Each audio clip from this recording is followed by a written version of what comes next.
Amy Carmichael, a missionary to India, said you can give without loving, but you cannot love without giving.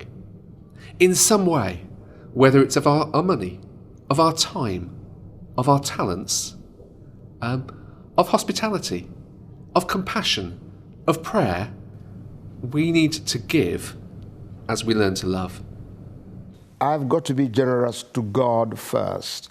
And when I'm generous to God first, there is a chance I'm going to be generous to my neighbor, to my church, and to the mission of the world.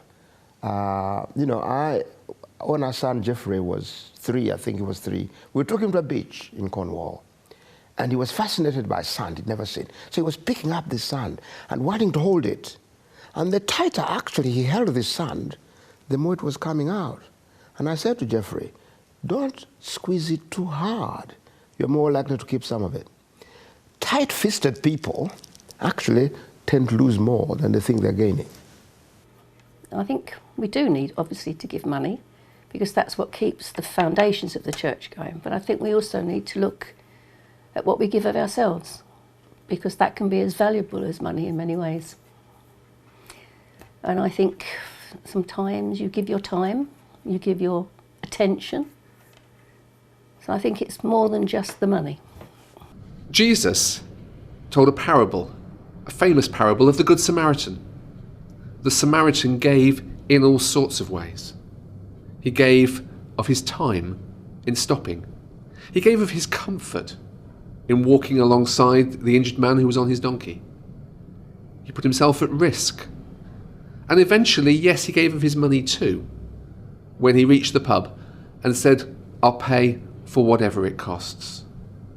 Giving is not just about money, but it is about money.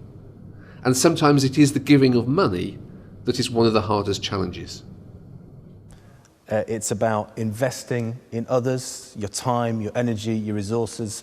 For me, it's about following Jesus, who was the most generous person who ever lived, the way he lived his life, particularly the way he died, giving himself for our freedom, for our forgiveness, for our salvation. So being generous is really about following Jesus. The most inspirational experience I have of Christians giving generously took place in a small church on the edge of one of the slums in Nairobi, where people living on next to nothing, certainly on less than £1 a day, were joyfully dancing forward with their offering, giving back to a God who had blessed them so generously. The church needs to be praying and asking, we as the body of Christ here, what is the Lord asking us about nurturing people, about growing disciples, about our giving, and really growing in influence? What is God asking of us? And that's exciting, absolutely exciting.